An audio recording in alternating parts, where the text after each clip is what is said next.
Terima kasih Anda kembali menyaksikan talk show Menentukan Satu Syawal dengan Semangat Ukhuwah bersama dengan Pak Baihaqi dan juga Pak Safruddin. Kita tadi soal yang kita bahas mengenai kalender Hijriah Tunggal Global begitu. Kami ingin dengar bagaimana tanggapan dari Nahdlatul Ulama, Pak Bay. Terima kasih. Secara tegas, Lembaga Falakiyah NU menyatakan untuk menolak terhadap KHGT karena ada beberapa prinsip yang harus diperhatikan dalam pelaksanaan KHGT. Salah satunya adalah kehati-hatian dalam beribadah karena perbedaan matlak, perbedaan waktu, akhirnya ya harus dilaksanakan hati-hati betul tentang pengambilan keputusan ru'yah global ini. Nah, ada beberapa kejadian itu kan teman-teman dari Jepang ke Amerika, dari Amerika kembali ke Indonesia. Di Amerika hari Ahad, ya teman-teman itu berangkat dari Amerika itu hari Ahad, kemudian nyampe di Indonesia itu hari Selasa. Tuh. Jadi dalam satu perjalanan waktu saja sudah kehilangan satu hari, gitu. Jadi ada beberapa hal waktu yang harus jadi pertimbangan betul untuk pelaksanaan KHGT ini.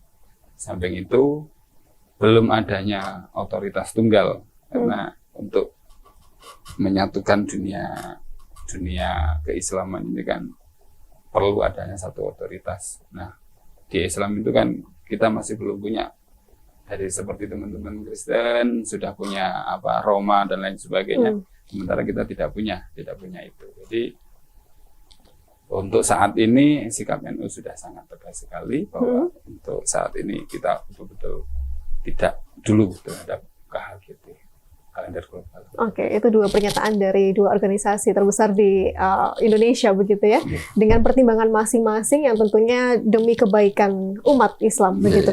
Nah, soal perbedaan Idul Fitri ini yang memang tiap tahun kadang menjadi perdebatan, pembahasan yang masyarakat kadang mengeluh ini kok repot sekali harus menunggu bagaimana hasil keputusannya. Nah, soal bagaimana seharusnya umat dan masyarakat Islam khususnya di Indonesia ini menyikapi agar tetap bisa menjaga persatuan begitu. Bagaimana Pak Bay dulu mungkin? Terima kasih. Untuk menjaga ukhuwah ini sebenarnya ya, seperti kami berdua inilah ya. Kita berbeda tapi kan ya nggak gelut kan gitu kan ya indah-indah saja. Yang pertama ya kita memberikan edukasi kepada masyarakat bahwa perbedaan pendapat itu bukan permusuhan kan gitu. Bahwa dalam khazanah keilmuan itu berbeda pendapat itu harus memang sebuah keharusan atau sebuah keniscayaan. Tanpa perbedaan pendapat ya ilmu akan jumud, akan bahasanya kalau dalam beku, akan berhenti, tidak ada perkembangannya. Jadi kemudian kalau memang di dalam perbedaan itu kita sudah tidak memungkinkan untuk ketemu, ya kita sepakat saja, kita sepakat untuk berbeda. Oke. Sebenarnya kan tidak ada masalah ya. Kita itu hal yang sederhana sebenarnya. Ya, sebenarnya sangat sederhana sekali. Kita sepakat saja bahwa lana a'maluna walakum a'maluna. Oke. Dari Pak Saf ini soal memahami perbedaan metode yang selalu menjadi persoalan, apakah ada tips dan pesan untuk masyarakat dalam menjaga semangat ukhuwah Islamiyah? Baik, dalam prinsip manhaj tarjih Muhammadiyah itu ada prinsip toleran dan terbuka. Toleran itu artinya bahwa kita tidak menyatakan bahwa kita yang paling benar, yang lain pasti salah, itu tidak. Ya kita meyakini bahwa ijtihad kita itu benar, tetapi ada ruang untuk kebenaran bagi ijtihad yang berbeda, gitu ya. Kemudian yang kedua terbuka, Muhammadiyah terbuka untuk dikritisi. Tadi kan dikritisi tadi ya. Bahwa ini ada prinsip kehati-hatian yang dilanggar misalnya, gitu ya. Kita terima ya, bahwa mungkin itu memang betul-betul terjadi dan mungkin bisa terjadi. Walaupun juga mungkin kita bisa mengatakan misalnya ru'yat juga bisa terjadi seperti itu. Misalnya Brunei Darussalam yang tahun kemarin itu misalnya menggunakan ru'yat mutlak. Itu kemudian ketika mereka misalnya berangkat umroh, lalu lebaran di Saudi, mereka puasanya cuma 28 hari. Jadi kurang 1 hari, itu bisa terjadi juga gitu ya. Jadi itu ya. Jadi maksudnya gini, Jadi KGN itu pertimbangannya banyak gitu ya. Nanti mungkin bisa dilihat lah di media sosial dan macam-macam ya. Tetapi sekali lagi masalah perbedaan pendapat di Muhammadiyah prinsipnya begitu. Jadi tidak perlu kemudian perbedaan itu disikapi dengan apa ya saling menyalahkan yang berbeda. Itu yang menjadi masalah kan sebenarnya itu ya. Jadi ada kelompok-kelompok yang dia tidak bisa melihat perbedaan itu ya. Tidak bisa menyikapi perbedaan itu dengan bijak.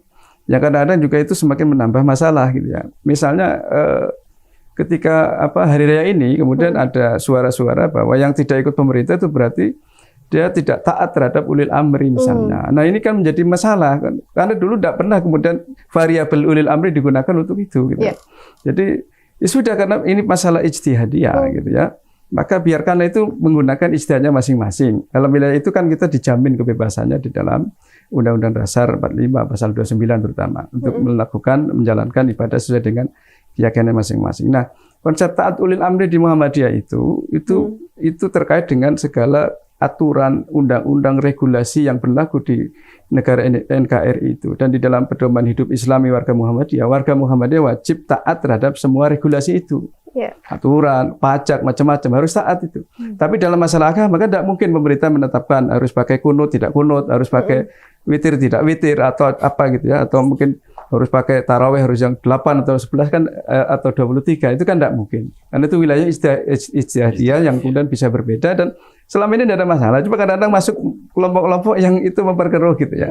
Nah, maksud saya makanya ya sudah tadi. Saya kira saya sepakat dengan Mas Bayaki dengan saudara-saudara kita dari NU bahwa perbedaan antara NU dan Muhammadiyah selama ini tidak ada masalah, gitu ya. Tidak ada masalah. Dan bahkan tadi kita kan sudah ngobrol, ada kemungkinan nanti NU dan Muhammadiyah sebagian NU itu akan bareng lebarannya, gitu kan? Karena tadi sama-sama dengan hisab, gitu.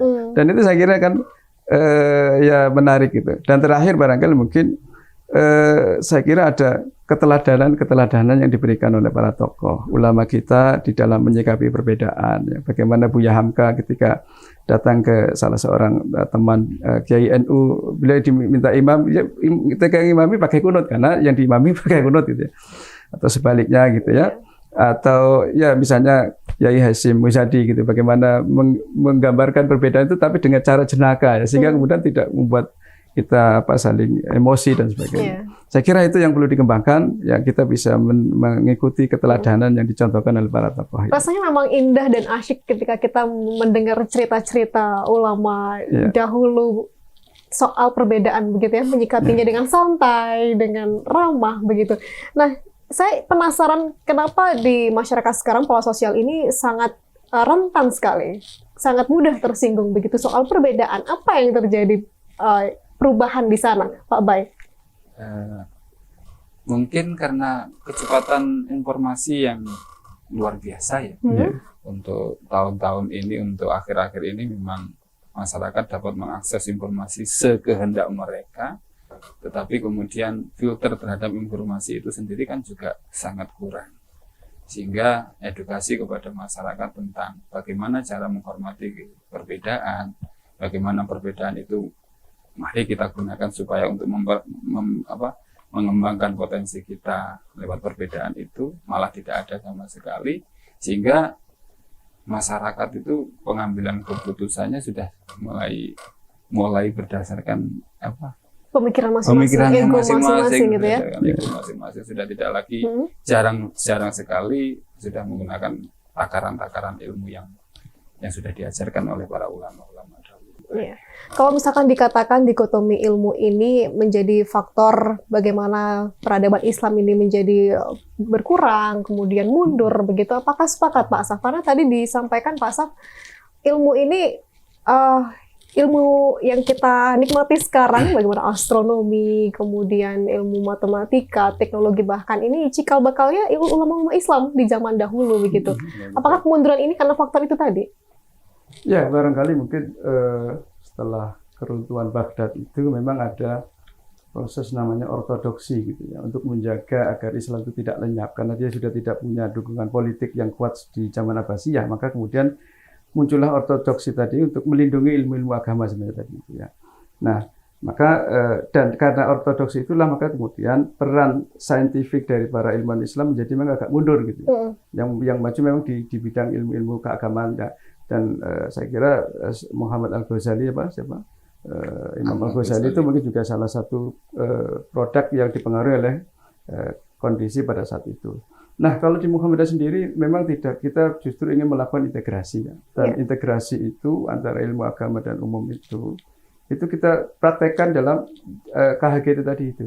Jadi kita menganggap bahwa sains astronomi atau hisab astronomi itu juga sama-sama cara yang sah untuk misalnya menentukan awal bulan Hijriah. Nah, kita padukan itu, maka dalam kriteria KHG itu kan ada kriteria yang saintifik, ada kriteria yang fikih, yang syar'i gitu lah.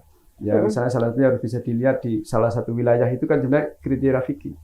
Tapi secara saintifik itu awal bulan baru itu ketika sudah ijtima. 1 detik setelah ijtima itu sudah masuk tanggal 1 yang baru gitu lah. Maka itu kalau di Muhammadiyah sudah diintegrasikan, salah satunya adalah dengan menggunakan KHG itu tadi. Iya. Banyak generasi muda yang sebenarnya juga penasaran dengan ilmu falak. Nah, dalam tradisi Islam sebenarnya seberapa penting kita mempelajari ilmu falak ini, dan peran ilmu falak pastinya untuk mendorong lahirnya ilmuwan Muslim pastinya yang kita harapkan di masa yang akan datang. Ya, ini kan warisan dari para ulama Islam ya. Banyak sekali ahli astronomi Islam yang sudah merumuskan teori-teori yang kemudian itu menjadi fondasi bagi pengembangan astronomi modern. Ya. Nah, ini kalau kemudian tidak dilanjutkan, ya akan diambil alih oleh Barat kan. Nah, maka kita harus kembali kepada ilmu astronomi ini, karena ini kan sebenarnya amanat dari Al-Qur'an. Ya. Lita'alamu adada sinin wal hisab, itu artinya agar supaya kita bisa merumuskan ilmu astronomi dan ilmu hisab itu. Nah, siapa yang akan merumuskan itu kalau bukan kita? Nah, ini kadang-kadang kemudian yang kadang-kadang hisab itu dipandang sebelah mata tadi, malah dianggap sebagai sebuah bid'ah itu ya, sebagai sesuatu yang melanggar sunnah Rasul dan sebagainya. Nah, ini kan dalam memahami nas-nas agama itu kita harus pendekatannya harus komprehensif gitu ya. Tidak hanya berdasarkan satu nas, satu teks, tapi juga mempertimbangkan al-jam'u wa taufiq gitu ya. Kumpulkan semua nas tentang misalnya masalah hisab, masalah penentuan awal bulan. Nah, di Muhammadiyah itu justru kita sudah melakukan integrasi dengan tadi mengintegrasikan antara sains astronomi dengan fikihnya gitu. Ada upaya yang terus dilakukan ya. Terus dilakukan. Kalau misalkan dari Nahdlatul Ulama, bagaimana untuk bisa membangkitkan semangat generasi muda terhadap pengetahuan?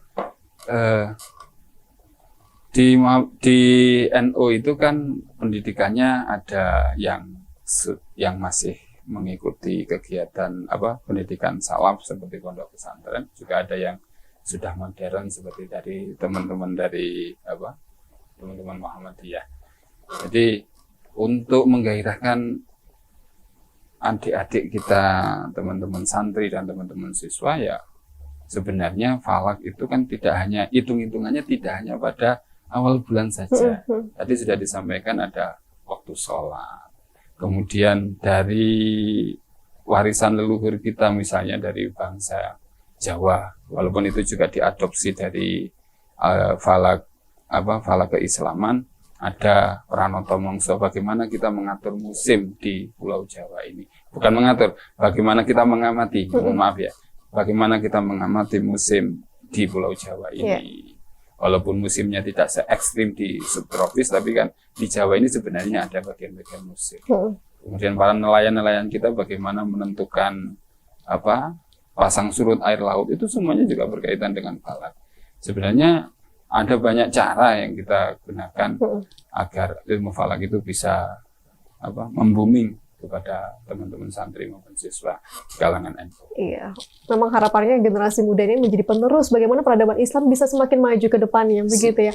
Terakhir secara singkat mungkin Pak Bay dan juga dilanjutkan nanti oleh Pak Saf, pesan kepada masyarakat dalam menyambut 1 Syawal dan juga merayakan Idul Fitri 1447 Hijriah kali ini. Terima kasih. Kami secara pribadi mengucapkan selamat menjalankan ibadah bulan Ramadan dan selamat menjalankan Hari Raya Idul Fitri, bahwa perbedaan Hari Raya Idul Fitri ini bukan kiamat. Ini adalah hal yang sangat biasa dan ilmiah. Maka perbedaan ini jangan dijadikan sebagai alasan untuk membuat permusuhan dengan siapapun. Baik. Ya. Dari Pak Sof? Terima kasih. Mungkin pesan terakhir ya.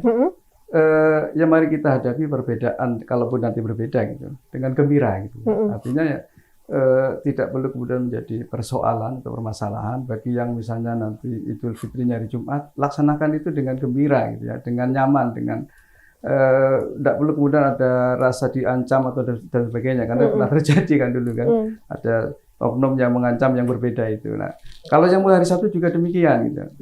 Kita ambil hikmahnya saja ya. Seperti saya katakan tadi, itu saya ceritakan.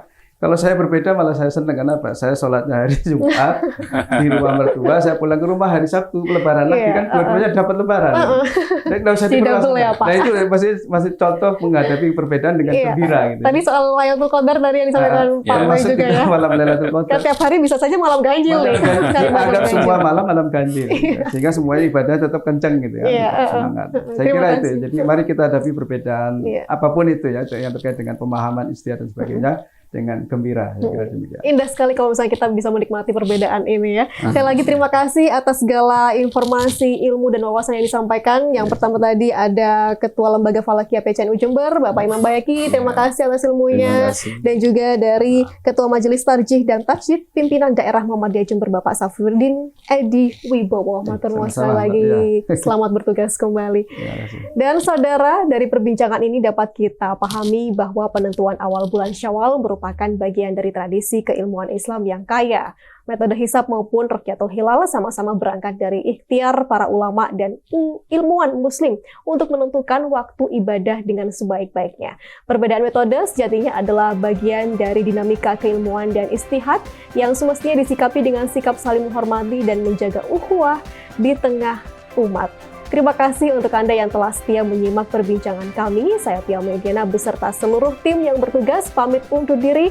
Selamat menyambut Hari Raya Idul Fitri. Mohon maaf lahir dan batin. Wassalamualaikum warahmatullahi wabarakatuh.